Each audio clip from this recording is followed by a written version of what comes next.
Hare Krishna, Krishna Krishna, Hare Hare. Some years ago, from North India, it's not known where the person came from, but a Babaji also came. Later he became known as you heard, Hatiram Baba. I asked, why Hati? Hati is a shortened form of Hasti. Hasti is elephant. Like Hasti Snan. We know that one from Prabhupada's teachings. So Hasti, or Hastinapur. So he came and made his residence at Venkatadri Hill. And he was very, very devoted to Srinivas, but his way of worship was not like their very strict way of worship. He had a different way of worship, which didn't fit in. And some persons made fun of him. Some persons just, wouldn't let him. He wanted to worship the deity, and not just pray to the deity, but worship the deity, and no good. Can't worship the deity unless these very strict standards are followed. So he continued he was a Babaji, so he continued his bhajan very nearby.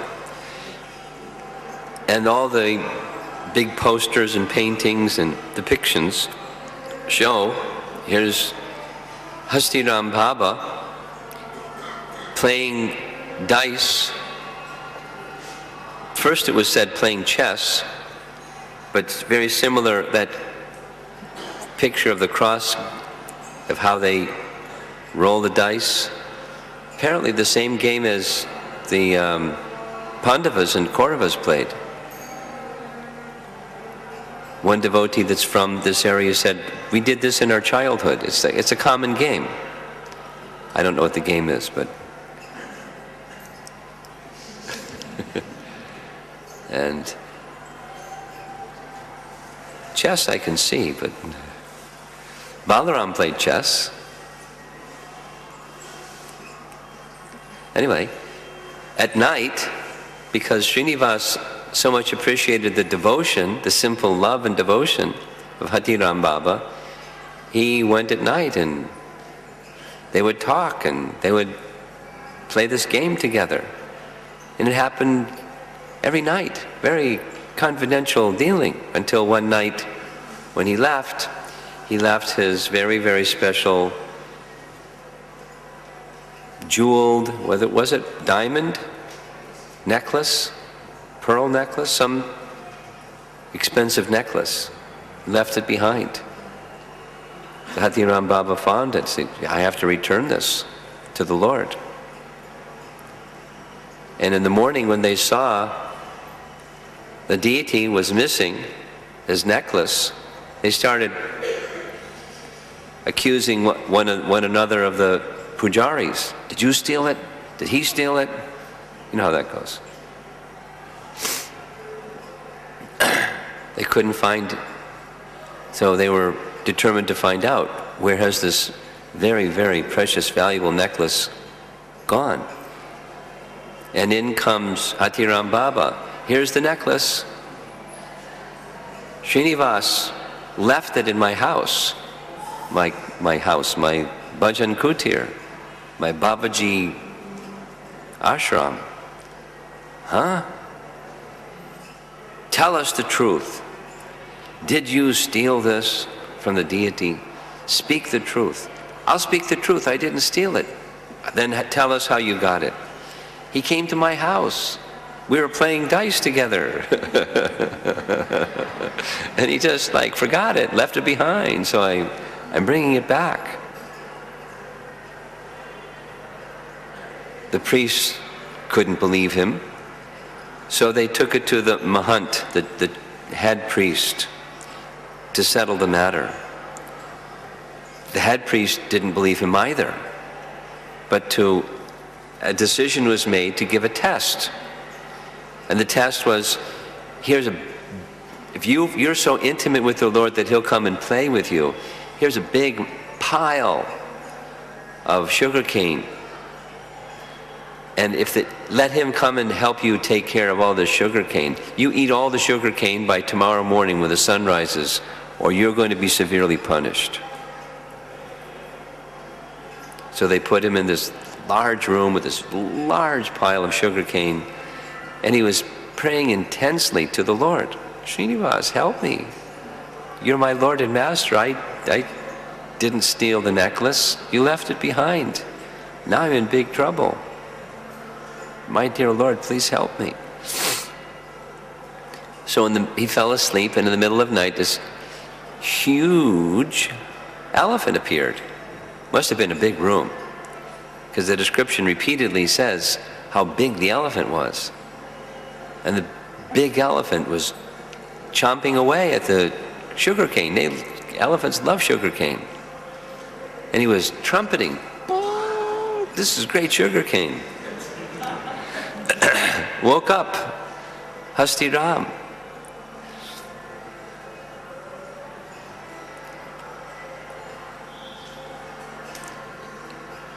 The guards came, and they heard this tumultuous noise. They looked inside the room. They saw this huge elephant inside with Hastiram and the sugar cane. They went back and reported it to the Mahant. We can't believe it. Meanwhile, Hastiram, seeing this huge elephant, pleading to the Lord, "Help me." oh Lord Rama, because that was his Ishtadev, his worshipable deity. "Oh Lord Rama, oh Lord Rama, this Hasti, what am I to do? The sugar cane, what am I to do? Oh Lord Rama."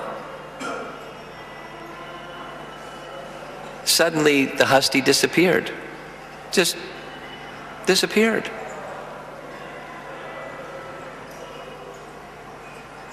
And the guards came, and the Mahant came with the guards, and they released him. They honored him. We understand that you're on this elevated platform in intimate, loving exchange with Srinivas. We've made a big offense, thinking that you're an ordinary person. Here's the keys. You can be the controller of the keys of the whole place. You're such an honest, trustworthy person. So Revati Raman was describing, for the rest of his life, he was, whatever the title is, CEO, he was in charge. and under his period of time that he was having that responsibility, vast amounts of land was brought under the care of his Hastiram Mutt, and vast holdings of property is now under the control of that. Did you go up into the place? Not very well taken care of. I don't know what they do with all those vast holdings. They don't have the management skills that Hastiram Baba apparently had. Something else is going on. But he's revered during his time, and to this day, the first morning offering, which is butter mixed with sugar on a pawn leaf. Must say P-A-W-N. Pawn must be a pan leaf. Is offered to the deity and is taken to his ashram. When you visited Papanasanam, Tirtha, going down that hill on the left-hand side is his samadhi. You probably had that pointed out also. When you were, did you go to the Bhu Varaha temple? Of course. You went everywhere. Did you go to the Radha Krishna temple? Radha Krishna? Not Satyabhama Krishna or Rukmini Krishna, but Radha Krishna temple, in that same area. When you're walking down to go to the Bhuvaraha temple, over on the right there was the Hayagriva temple, and just past that a small Radha Krishna temple. Revati Raman was saying the history of the deity goes back 300 plus years. And recently, some of the local, you can't have Radha Krishna worship here in Venkateshwara. They took it to court, and they lost. Radha Krishna are there to stay by court order.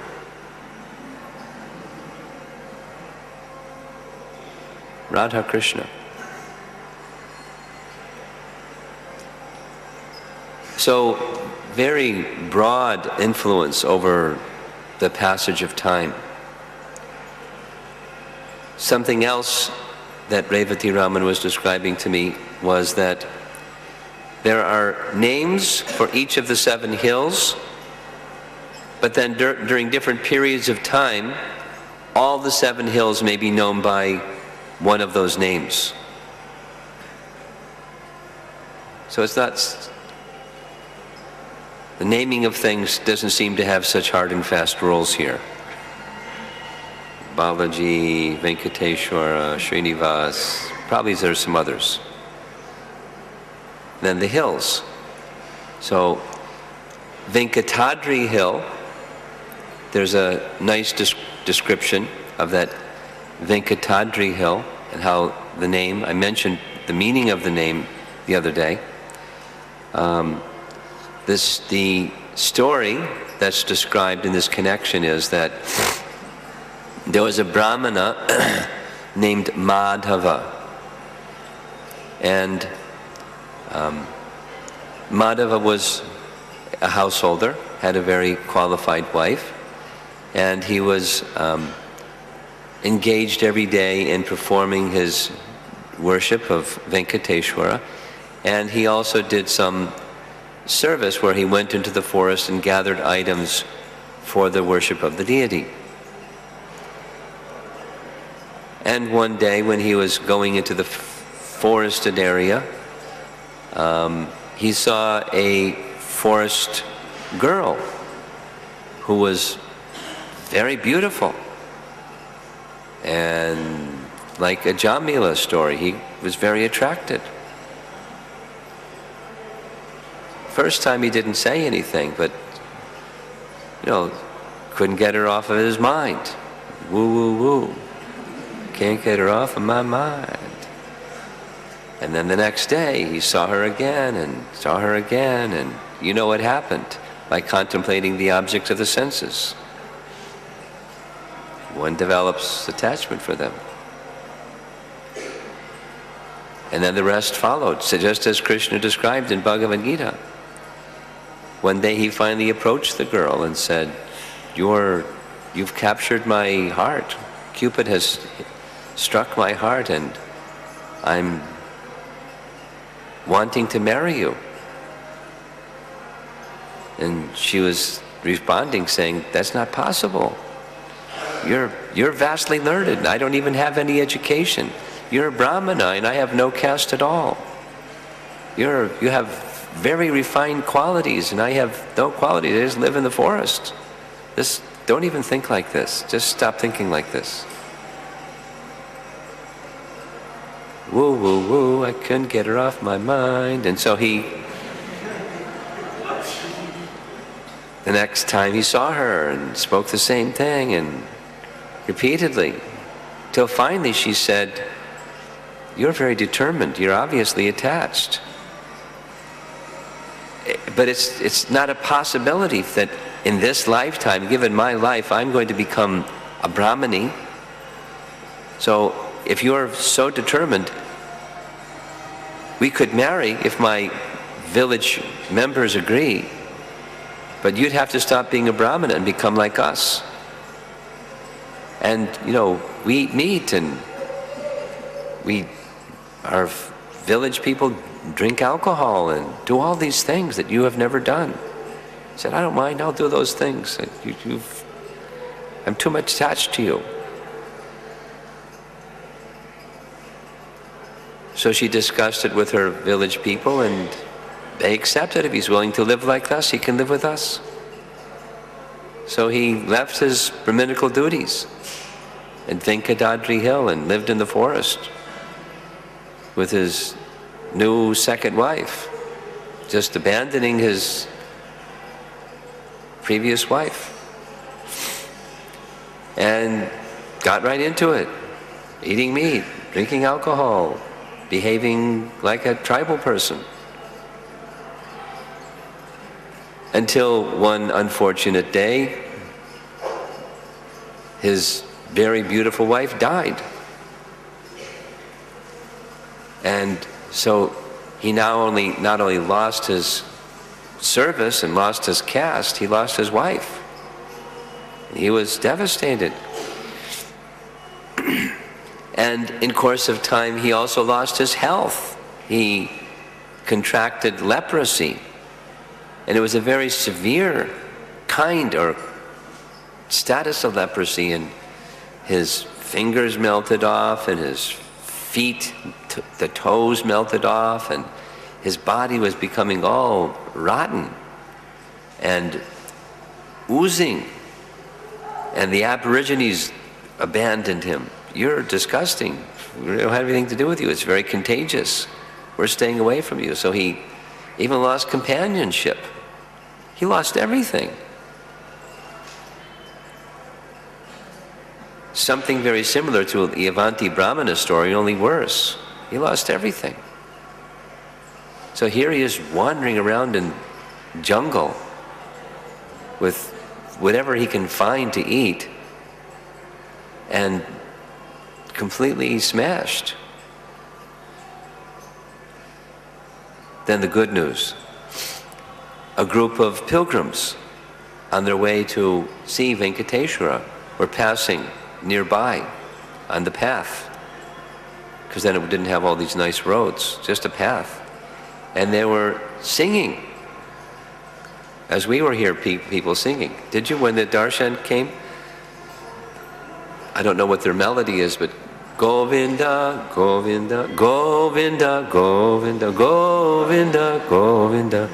So they were doing like that, something like that. Singing and singing, going along. Because here they see Srinivas or Venkateshwara as Govinda. I asked a Sri Vaishnava who's very knowledgeable in these things, and how is the difference? And the basic difference is Aishvarya versus Madhurya. And in Madhurya it means Radha Krishna, and Aishvarya it means it's Lakshmi and Srinivas, Mahalakshmi and Padmavati and Srinivas. But it's their idea of, when they say Govinda, when taking darshan of Srinivas, they see him as Krishna in the way that they knew. So they were singing Govinda, Govinda, and that was all that he had. That earlier part of his life, like the Avanti Brahmana, that's all he had. Shelter in the Supreme Personality of Godhead. So he approached these people and was begging and asking for something to eat, and they took pity upon him and fed him. He asked, can I go with you? You're going to see Govinda, you're going to see Srinivas. Can I go with you? They weren't not so sure that they wanted a companion, a leper companion to go with them, but they consented. They could see that he was being very uplifted by the opportunity to go with them, so he went. And there were a number of mountains to climb, and the description that I heard from Revati this morning is with great difficulty, he climbed the first one, but the second, steep, second one, He was trying to make his way up the second one. And it wasn't making it. And he tried and he tried, and he was crestfallen that he wouldn't get to see Srinivas. And he fell to the ground. And they thought that he was dying or perhaps even dead. So they tried to revive him and sprinkled water and chanted mantras. Now the part of the narration that I can't remember, maybe you can help me with this? The demigods came? Yes? Brahma came.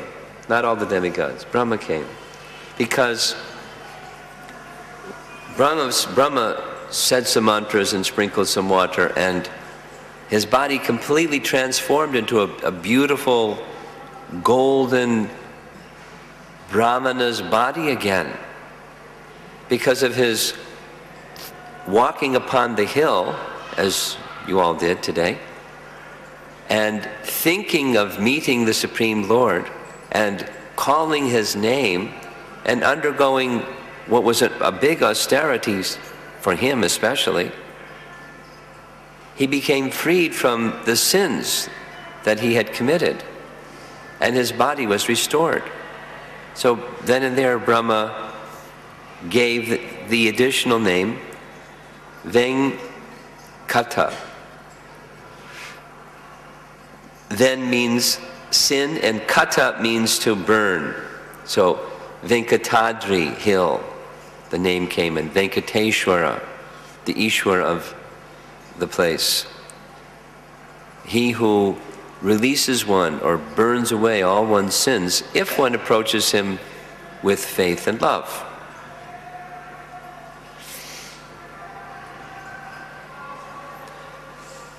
It's in these same hills that Hanuman was born. Did you know that? I just learned that today. The narration that's told here is slightly different than Ramayana. In Ramayana, the father of Hanuman was a Vanara, Keshari, and his mother was Anjani. Here it's a little different. From the Puranas, it's slightly different. Maybe different appearances of Hanuman in different yuga cycles. But rather than going into the difference, it's one of these mountains. It's Anjana Adri, where Anjana, the mother of Hanuman, gave birth to Hanuman. So this is his birthplace.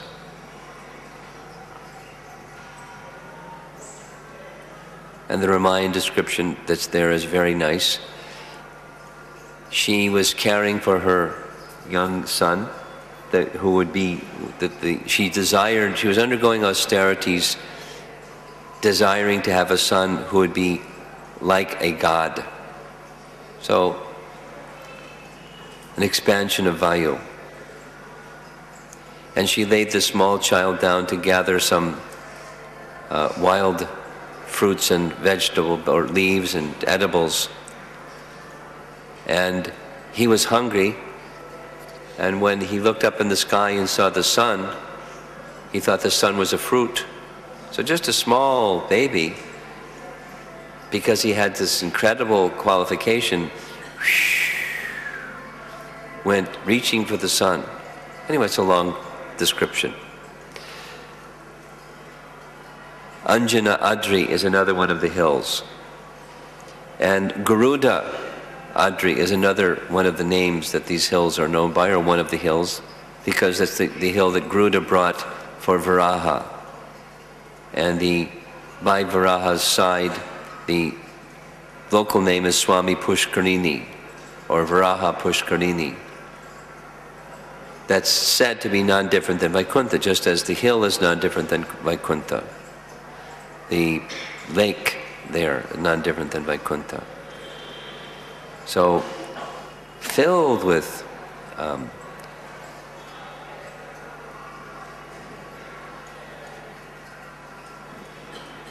ways, opportunities to remember the personality of Godhead. It's just rich with it, this Tirumala. I wanted to spend time this evening discussing some of the wonderful devotees during Ramanujacharya's life that resided here. We spent some time discussing some of Ananta Acharya. Did you see that big structure, Ananta Acharya's Samadhi, place where he resided? Did you see the Ramanuja Gardens? Well, you saw everything. No wonder it took so long. Besides the 3-hour wait for Balaji Darshan. When we went for Balaji Darshan, it was really early in the morning, and it wasn't the VIP lounge, you know, the 300 rupee, it was the VVIP. That's like special clearance, because there was, you know, some cheating going on, people taking money and things like that. So the government has very, very strictly regulated it, and they have a quota. This is what Revati was describing, 200 people per morning, that's it. Some government minister came, the same time we did, and came right up, was shaking everybody's hand, a politician, you know, and came up and said, you know, instead of shaking my hand, he said, "Oh, I'm a life member." And I said, "I am a life member also." I signed up life membership 45 years ago. One of the first life members. He smiled, then shook some more hands. But so he came with his group of people, and while we were waiting, we had to wait too, they were doing a very special, it was still the morning offering, part of the early morning offering. So, you know, like 20, 25 Brahmins came in, bringing in the foodstuffs to be offered, and prayers to make the offering. Then they all left. Another group of 20, 25 came in, and they were, I was told, they were singing songs of Andal, because this is a special month for Andal. Those of you that live here, you must know something about this. And when we took, so they had the curtain open while this was going on. Then they took the prasadam and made an offering to Jai and Vijay behind a curtain, you know, just to hold the curtain up and making the offering to them before it's distributed to everybody. I guess then after that, some portion went to Hatiram Baba's ashram. So prasadam was distributed in that way. And the curtain was open. We could see from a distance the Srinivas deity for a long time. And then it took another 20 minutes to get very close. And we were able to stand there for like a whole 3 minutes maybe. And Revati's daughter pointed out to me, on this side, see on this side, right in this area, there's a green made of tulsi leaves, like a parrot, a green parrot. Over on this side is a diamond-studded parrot in honor of Andal. So she wears that for this month. He wears it for this month. A diamond, many diamond parrot in honor of Andal. And they're offering prayers to her. So the whole year, I'm sure, is filled with varieties of somethings.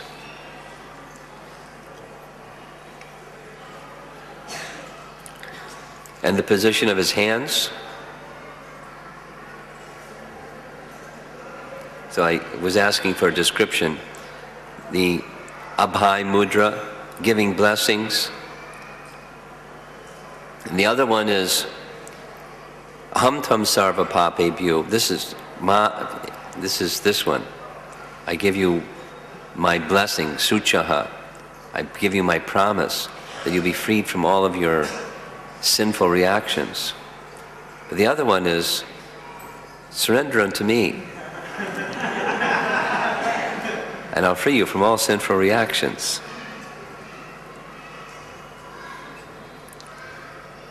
And he's going to hear further about the conch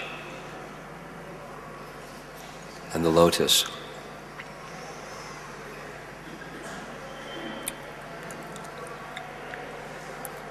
So in those very same Ramanuja gardens, because Ananta Acharya was sent by Ramanujacharya, his spiritual master, specifically to fulfill the statement found in the scripture that Srinivas enjoys very beautiful flower offerings. So go there and make a very nice garden and make daily flower offerings, flower garlands and flower decorations for the deity. He enjoys that very much. So he made the garden and called the garden Ramanuja Garden, because he was fully dedicated to Ramanujacharya. And Srinivas enjoys nice pastimes in Venkatadri Hill. And one of those pastimes was he and Mahalakshmi went out at night and they were picking all the flowers and eating the fruits that were growing from the garden. And they were doing this every night for a period of time. So much so that Anantacharya was noticing the garden is getting demolished. And he asked the night guard, "What's going on? Are you falling asleep at night? Do you have any idea?" He said, "I have no idea. I'm not falling asleep. I see the destruction, but I don't know what's going on." Not a very satisfying answer. Sounds like something you can hear in ISKCON. I don't know, Maharaj. So Anantacharya personally stood watch the next night. And sure enough, he saw a very stately, princely, kingly looking young man and his wife come into the garden. And initially he was very attracted to their majesty and their beauty, but he saw them starting to pick the flowers and take the fruits, and he came charging out and he grabbed them, and the young man got away. But the young woman, he tied her up and spoke very strongly. "Who are you? And who is this person that was with you? You're stealing from the property of the Supreme Lord, Srinivas." Her reply, "Oh, my dear Anantacharya, I'm like your daughter. I did no wrong. I and my husband here are the rulers of these hills. My Lord wanders all over the hills as he pleases. He defiled your garden, not me, so don't punish me. Please, I'm not responsible for what happened." So Anantacharya replied, "All right, you didn't do it. Your husband did it. Tell me his name, because I want to take some disciplinary action here." She said, "Oh, Anantacharya, you know the scriptures very well, and according to our scriptures, a chaste wife never utters the name of her husband. So I can't tell you his name." Oh. So Anantacharya said, "Very well, I'll keep you tied up since you're such a faithful and chaste wife. Your husband will come back to give you release and protection, and then I'll capture him personally." And so he kept her there in the garden all night. Meanwhile, the next morning, when the pujaris opened the door, they saw that the goddess Lakshmi's locket, the goddess Lakshmi, and the form of a locket was missing from Srinivasa's chest. And they started the same program. Have you stole it? You know who stole it? Did he steal it? You know that one. That night the pujari, so she's still tied up out in the garden. And that night the head pujari had a dream and said, "You're doing something very wrong here.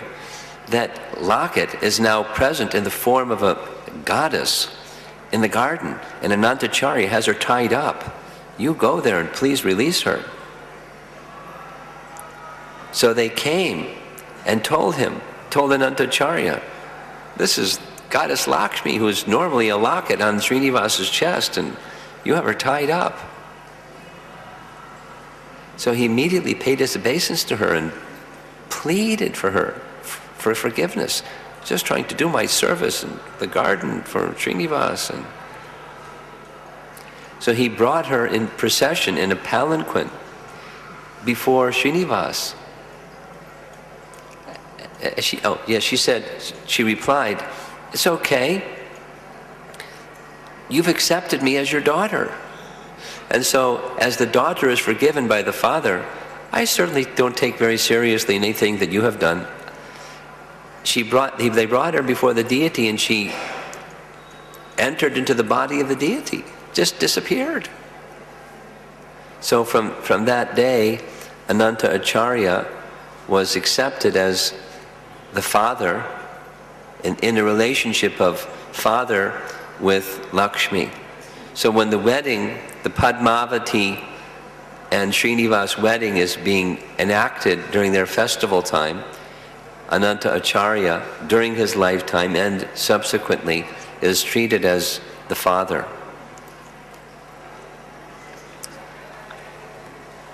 Although Aksharaj is the one who was the father of Padmavati.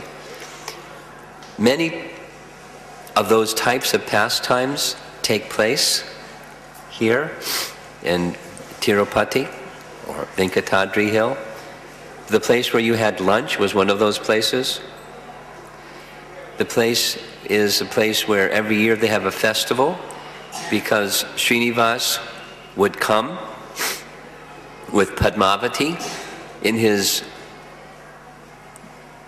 Leela or his disguise as a hunter, riding on a horse and going throughout the forested land, enjoying the natural beauty and scenery of the hills, and then they would go there and have their lunch and then go back to the temple. So every year they bring the Utsav Murtis in a procession. They bring them there, they have a big offering, and then the prasadam is distributed to all the Vaishnavas, and back up the hill they go to the temple. If you noticed, on the front face of that place where the deity Utsav Murti sits, there's a picture of Aksharaj in the middle, nice mustache, and on one side is Srinivas and the other side is Padmavati, and it's commemorating the wedding of Srinivas and Padmavati. There's another festival around the main temple where normally when the Utsav Murti is taken in procession anywhere, just like when we circumambulate Tulsi, you circumambulate the deity, you keep the deity to your right, or Tulsi to your right. So on one occasion they go around the other way. And the reason they go around the other way is that's the direction that the young Brahmin boy ran from Ananta Acharya after he hit him in the chin with his digging instrument. And as he ran around the temple, that's the direction he ran. So they have their festival in honor of that Leela. Did you saw the digging instrument hanging on the Gopura?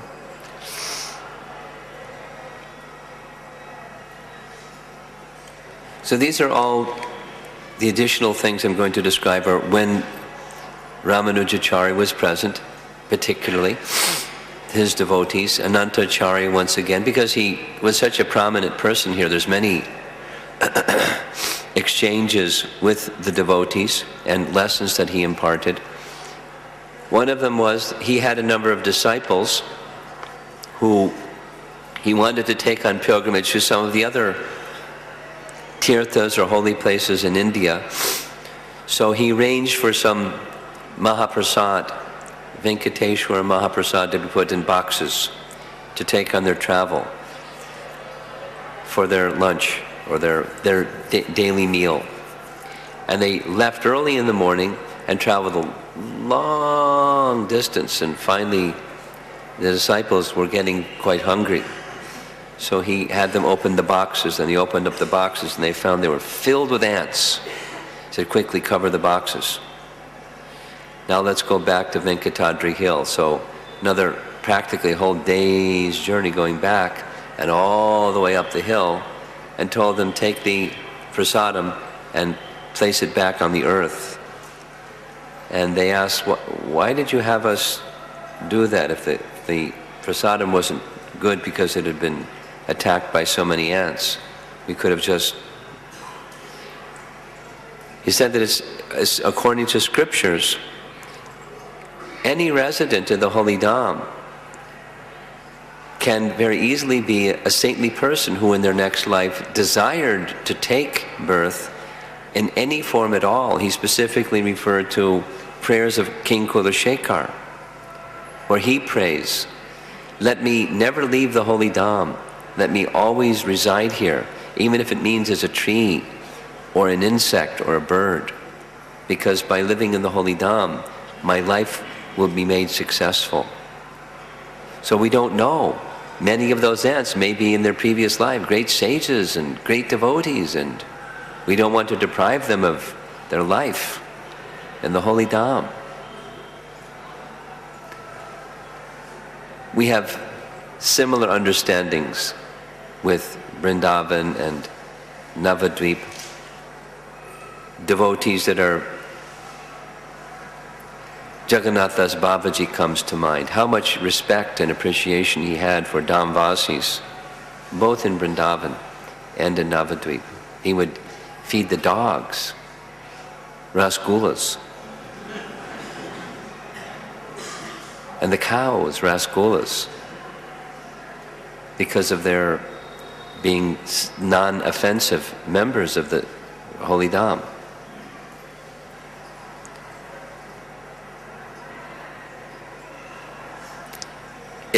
Conversely, it becomes easy to become familiar with the setting of the place where you stay and take the place where you stay for granted.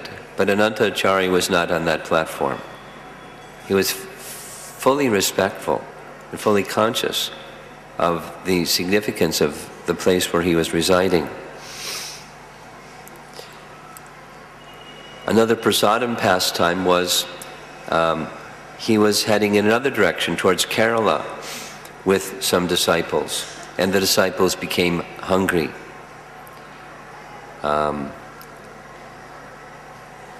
This was on their return journey back to Tirumala. While they were returning, they expressed to Anantacharya that they were very hungry.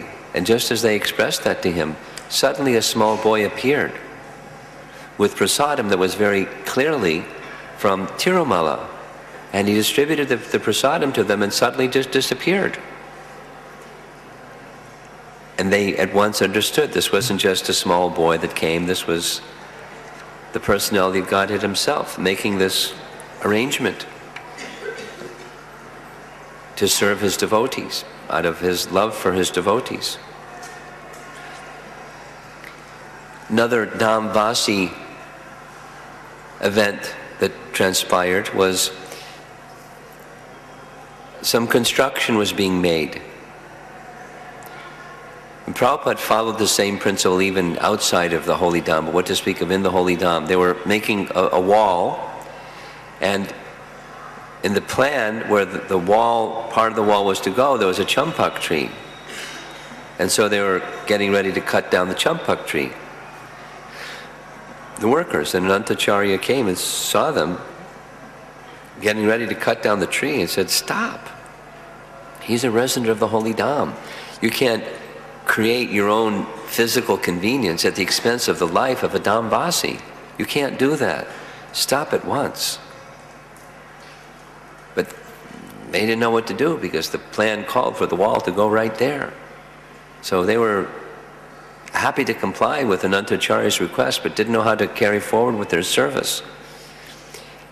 That night, he offered sincere prayers to Srinivas to make some arrangement so that service unto him could be completed at the same time the champak tree wouldn't lose his life. When they woke up in the morning, the champak tree had moved sufficient distance so they could complete the wall. Now, we don't have such powers, but Anantacharya, because of his unlimited devotion, has such power to serve the Lord at the same time to respect the residents of the holy Dham.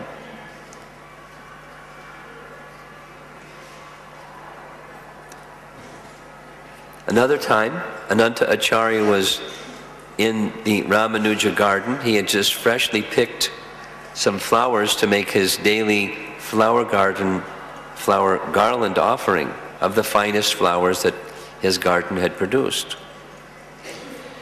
The pujaris, meanwhile, in the temple, received some vibration, some instruction from the deity.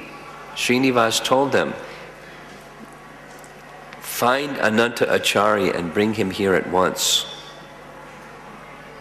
So the Lord had spoken, and they went to find Anantacharya, and as it was the time of day to make the garland in Ramanuja garden, that's where he was, making the garland. They said, "The Lord has asked us to convey a message to you. Please come see him at once." Anantacharya's reply was, "Tell the Lord that I'm busy right now, doing some service for him, and I'll come very soon." The pujaris went back and informed the Lord. He said he'll come back as soon as he can. He's finishing some service. When he finished, the garland was nicely made. He came and brought the garland and presented it to Srinivas. And Srinivas spoke with him, saying, "What's wrong with you? How are you thinking? I've called and asked you to come at once, and you came at your own leisure. How are you thinking? In what way are you considering your service?" He replied, "I'm doing this service on the order of my spiritual master, Ramanujacharya. As far as I'm concerned, my service to him comes first, and then comes your order. Because the service I'm doing here for you, came from him. It's on his order that I was to make a fresh flower garland for you every day, and had I come at once, the day was coming to an end, I may not have been able to complete the instruction I've been given by my spiritual master. That's my first order, is to follow the order of my spiritual master. If your order makes an instruction in fulfilling Ramanujacharya's order, then I'll accept the consequence. Whatever it is that you wish to do to punish me for not fulfilling your instruction, I must fulfill his instruction."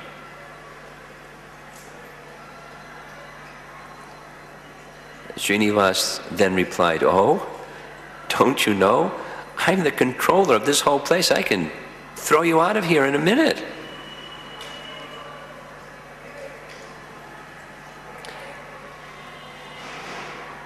Anantacharya replied, "My Lord, you came here from Vaikuntha in order to seek to regain the association of Lakshmi. So before you came here, this was the property of Varaha Dev. And I've also come from Sri Rangam on the order of my spiritual master. So both of us are residents in a place that belongs to someone else. So do you think that someone else can ask someone else to leave the property that belongs to another person?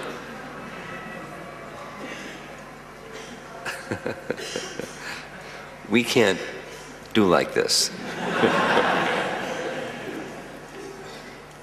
But the intimacy of the relationship between Ananta Acharya and Srinivas is very amazing, very, very intimate.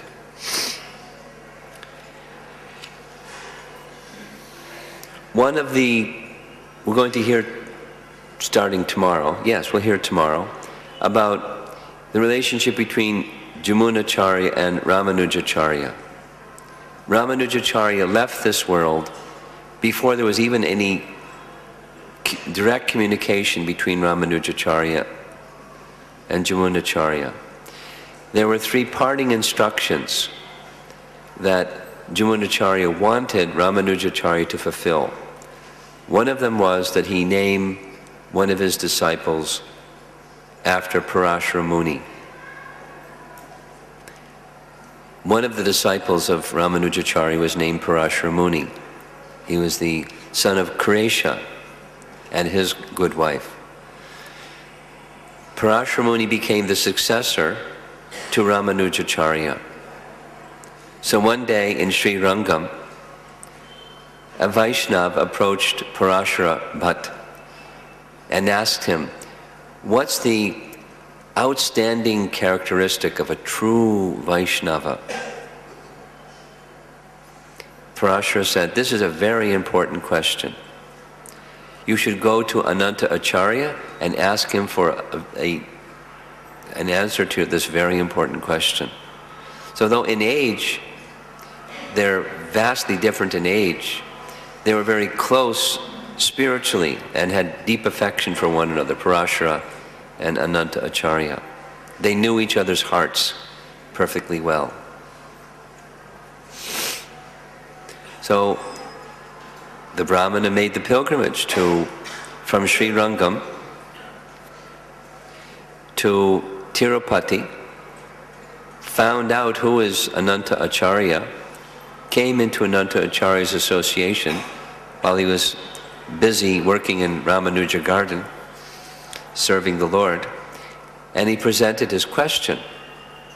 And the answer that Ananta Acharya gave was silence. He didn't say anything.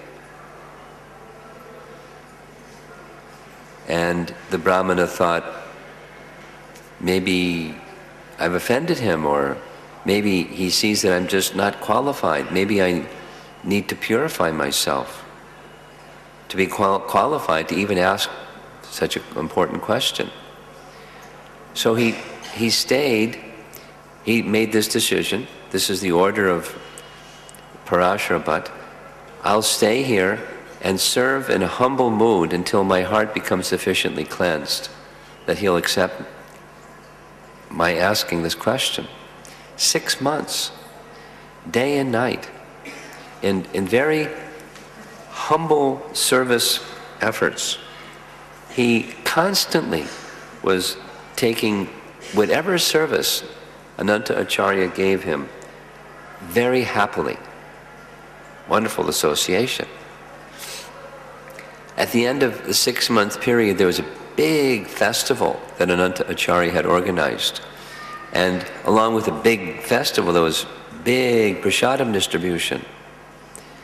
So this Brahmana was ready to honor Krishna prasadam or Venkateshwara prasadam along with everyone else. And Ananta Acharya told him, you serve prasadam to the people that are now sitting, and you can take the next time around. So he was happy, some service. So he got up and served, and then sat down with the next and repeated, you can serve all those that are now seated, and then when they're done, you can take prasadam. And it happened several times until every single person was served. And then finally, the Brahman was seated to take whatever prasadam was left. And Ananta Acharya said, I seem to remember 6 months ago you asked me some question. Would you mind repeating what that question was? So the Brahmana was surprised that he had remembered all this whole period of time, and he was just examining him to see, is he now qualified to ask the question? So he repeated the question, which is, what's the principal qualification that one must have and find in a genuine Vaishnava? So the answer that he gave was, a pure Vaishnava is like a cock, a crane, salt, and like you. And that's all he said. I've been waiting for 6 months for an answer, and here he gives me a riddle that I don't understand. And I don't want to ask him again. He said, just thanked him. Said, maybe I'll understand it in the course of time. So he went back to Sri Rangam, and after 6 months plus, Parashara Bhatt said, how did your visit to Tirupati go? Did you get Ananta Acharya's valuable association? He gave me some menial service for 6 months, and then he answered the question in a way that I just couldn't understand. A pure Vaishnava is like a cock, a crane, salt, and like you. So Parashara Bhatt said, I'll explain. I know the heart of Ananta Acharya, and I know what he meant. So a crane is white. Pure white. Similarly, a Vaishnava's heart. Pure Vaishnava's heart is pure. His actions are always with the interest of the welfare of others at the core of his heart. There's another characteristic of a crane. And a crane stands in a body of water, and he watches the fish swimming by. And the little fish he just lets go. But he's looking for the bigger fish. And when he finds the bigger fish, he reaches into the water and takes the bigger fish. So similarly, a pure Vaishnava is one who is not interested in mundane talk.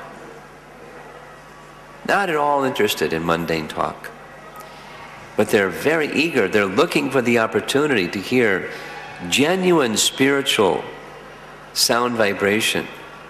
And with great eagerness they seek out that genuine spiritual message.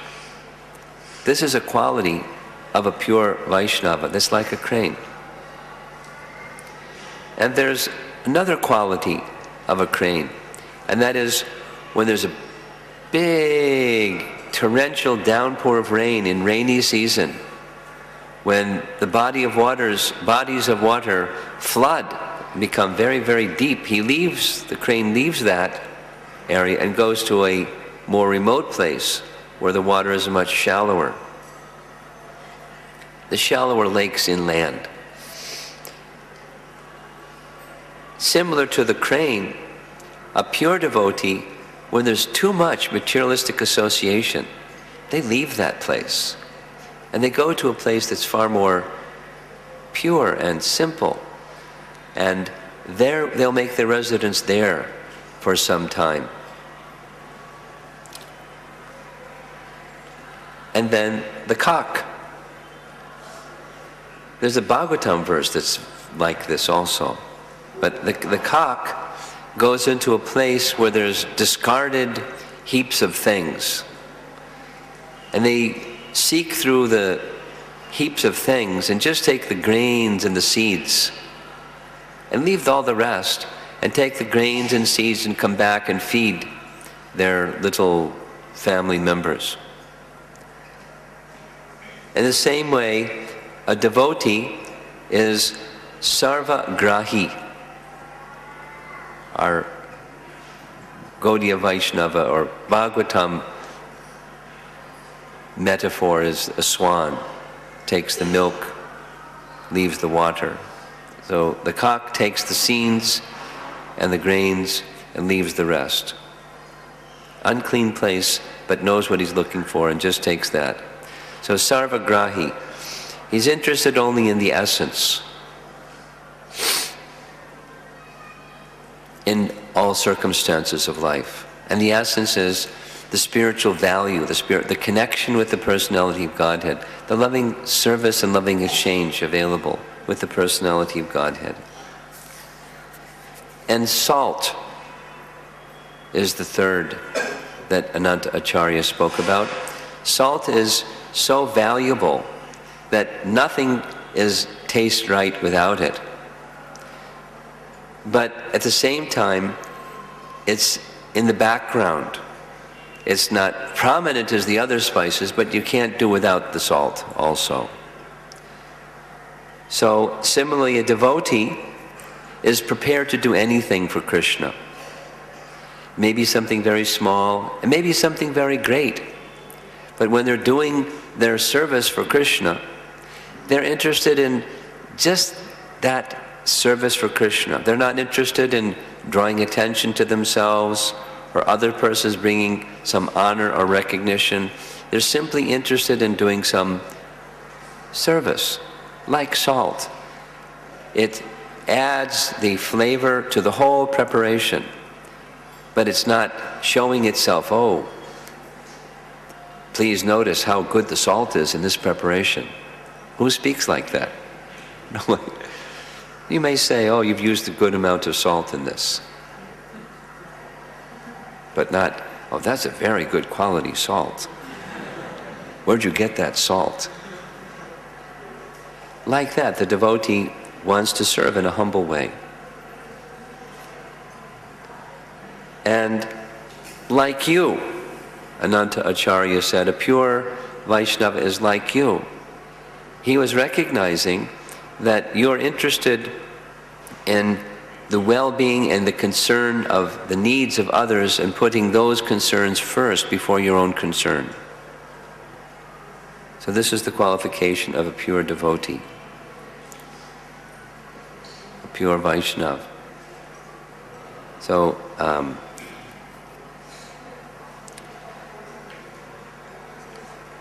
nice lesson. So next time you think about salt, you can think about Ananta Acharya and his riddle of how to understand how a Vaishnava is to be just like salt. It's essential, but not ostentatious and proud.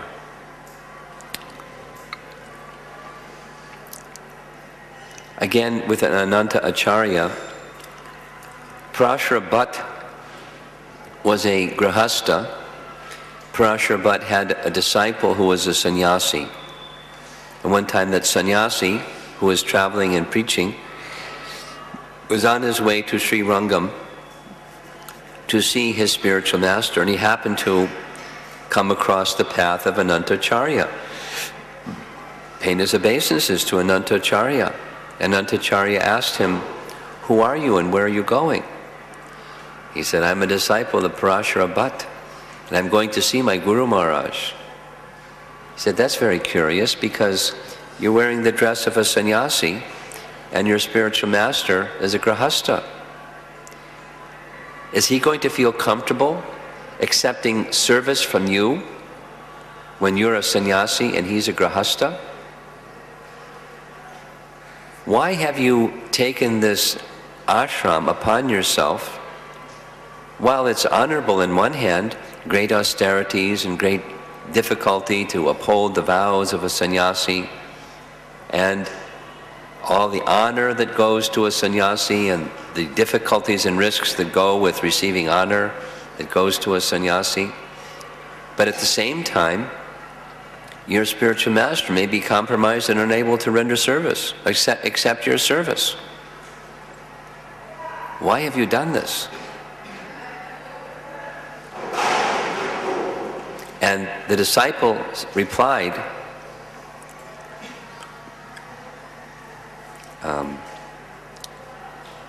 "My dear Ananta Acharya, what you say is correct.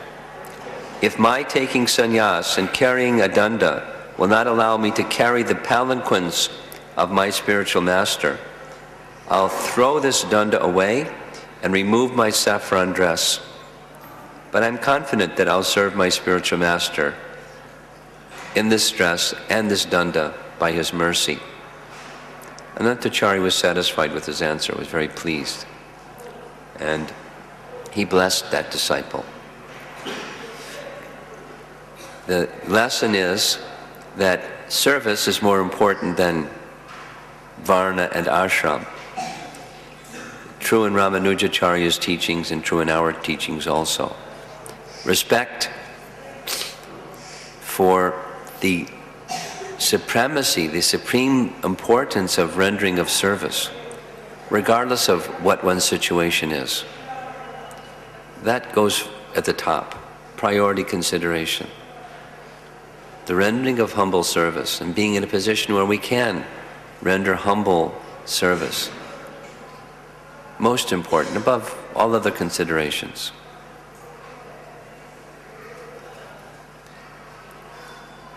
When you saw the Swami Pushkarini Tirtha that your guide described to you, the tiger Leela that took place there? No? Once Ananta Acharya was taking his bath in this Swami Pushkarini, and as he was coming out, there was a tiger.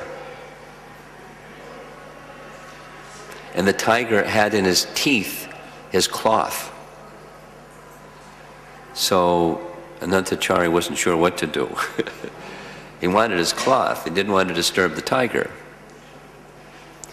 And the disciples came and said, he just wants the benediction of your touching your cloth. And we think that if you give him the blessing that he'll achieve moksha, liberation, he'll give you the cloth back. So Anantacharya, at the inspiration of his disciples, offered that benediction. The tiger let go of the cloth, and he gently took the cloth and walked away. Some days later, by the side of the Swami Pushkarini lake, they found the tiger dead. And having received Anantacharya's blessings, the disciples did the final rites for the tiger.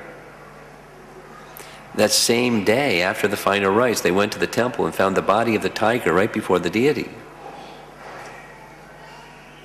And the deity spoke, saying, Anantacharya, you're giving blessings even to tigers to give moksha, which is even difficult for great demigods or great personalities. And with that effort that you're making, you're going to make the service that I have to do very difficult. So while you, Anantacharya, may be enjoying yourself in these hills, Srinivas may have to leave. Anantacharya replied, my only capacity to do any service at all, to liberate this tiger or anything, is by your mercy.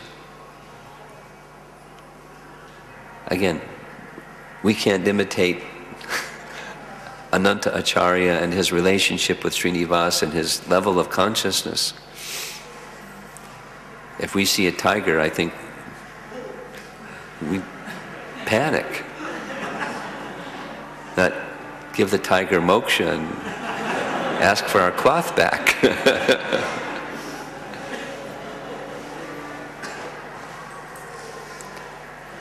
Another time, Ananta Acharya was present in Tirumala, and a number of devotees were coming to Tirumala for pilgrimage, just as we were doing.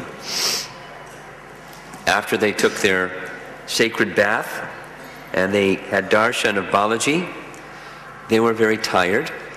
They wanted a place for their residence and they wanted some prasadam. So Srinivas, in disguise of a Brahmin boy, came and brought them some prasadam. But even then, there were people who were saying that they were something that they weren't, so these are very strict Vaishnavas. They wanted to be sure. Are you sure this is Srinivas prasadam? He said, yes, I'm sure. I'm a disciple of Anantacharya, and he sent me here to bring you this prasadam. Please take. So they felt secure. Okay, you're Anantacharya's disciple. But just before they began to take, can we ask you one more question? You're Anantacharya's disciple. Then you must know his pranam mantra because you're his disciple. Can you recite that pranam mantra that you've been given? I said, yes, I can recite that pranam mantra. And he gave the verse in Sanskrit, which is, I bow down to Anantacharya, who is the reservoir of all knowledge, mercy, wisdom, and proper Vaishnava etiquette, capable of giving shelter to those who surrender to him. The Vaishnavas are very happy. This is nice pranam mantra. But we have some doubt still in this pranam mantra. There's no mention of Ramanuja. Why would Anantacharya, who's so totally devoted to Ramanuja, not have that in his pranam mantra? He said there's a second pranam mantra. The second pranam mantra translates, Srimad Ramanujacharya, I offer my obeisances unto Anantacharya, who is compared to the lotus feet of Ramanujacharya and is worshipped by Sri Vaishnavas all over the three worlds. So they were very happy. They took the prasad that the young Brahmin boy had delivered, who was actually Srinivas. So later they saw Anantacharya and thanked him profusely for sending this nice Brahmin boy to bring them prasad. He said, huh? I didn't send any Brahmin boy. Can you describe this Brahmin boy? He said, he was your disciple. And he gave your pranam mantra, and they recited the pranam mantra, and as they were speaking, they could understand what happened. We've accepted service from Srinivas, who brought us his own Mahaprasadam. But from that day, those two pranam mantras were accepted as the universal pranam mantras for Anantacharya, and that he was known as none different than the lotus feet of the Supreme Lord, of Ramanujacharya, excuse me. He was honored in that way. Thus spoke Srinivas in the form of a young Brahmin. One more, there's many more, but it will speak one more. This is a very important one, particularly with the darshan that we saw today. The conch and chakra of Srinivas. The description goes like this, that early in the beginning of Kali Yuga, after the deity had been installed, there was a king, Tondaman, Chakravarti, who was engaged in a battle, a warrior, a Kshatriya's battle. Because Tondaman was such a great devotee of the Lord, Srinivas, he personally supplied his own chakra and his conch. And the king was victorious in this battle. But the king had taken the chakra and the conch and it had not come back. So for a long period of time, generations, the deity, Venkateshwar, was worshipped without conch, his original conch and his chakra. And over the passage of time, there were Vaishnavas that were doing this worship that were not yet, Ramanujacharya had not yet come, so Sri Vaishnavism was not prominent, but another group of Vaishnavas called Vaikhanasa Vaishnavas were doing the worship. Vaikhanasa is a section of the Vedas that deals with Tantra, or how to do things, so how to do worship, or how to do rituals, or how to. Our process is Pancharatriki Tantra, Pancharatriki Vidhi, the Pancharatra system of worship that Ramanujacharya also followed and we also follow.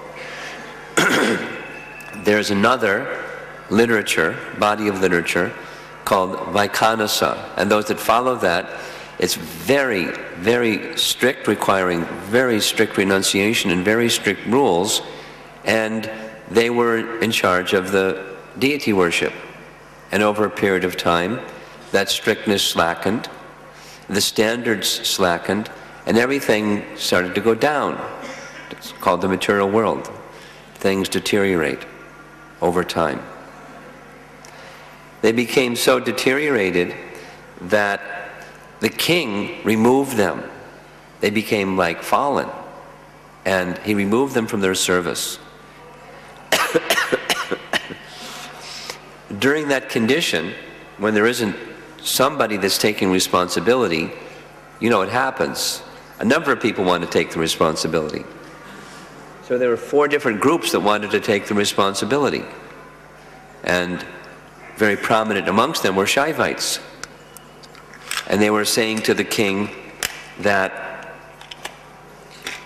there are markings that appear to be the markings of a deity of Lord Shiva. Anyway, there were brahmanas that saw that the deity is on a lotus, and therefore he's Lord Brahma. There were some that said that the deity is Devi. They were Shakta worshippers. And they were saying because it's been a practice for all these years that the deity is bathed every Friday, and so that's when Devi is bathed every Friday, so the deity is the deity of Devi, and we should take charge of the worship. And there was another group. So it was an uproar over who's going to worship the deity based on who the deity is. Ramanujacharya was in Sri Rangam. He heard of this dispute, so he came at once to meet with the king and to meet with the Shaivites and meet with the different groups. A philosophical discussion based on scriptural references were being made back and forth and back and forth. Ramanujacharya was asserting that according to the Varaha Purana and the Brahmanda Purana and the so many Puranas, this deity is a deity of Vishnu.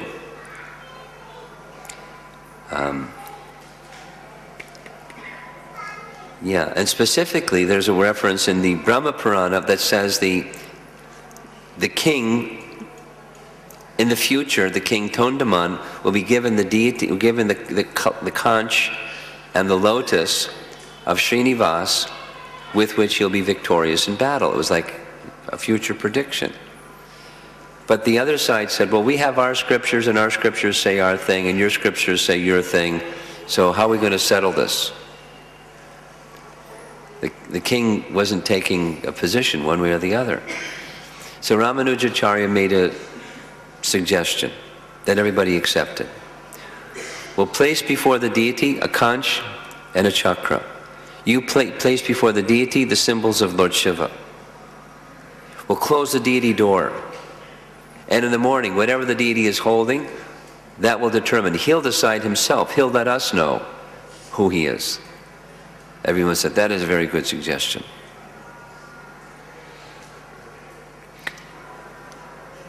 In the morning, when, just like, when the deity door opened this morning, it was a big roar from the crowd. One can imagine with this intense situation that built up over years, what an intense situation it was, expecting to see the darshan of the deity, and there he was holding his conch in his lotus, a conch in his chakra. So everyone accepted. Now Revati Raman told me this morning, there is one version of this, is that Ramanujacharya assumed the form of Ananta Shesh, crawled under the door and placed the items in Srinivasa's hand. But to this day we see very big and bold conch and chakra.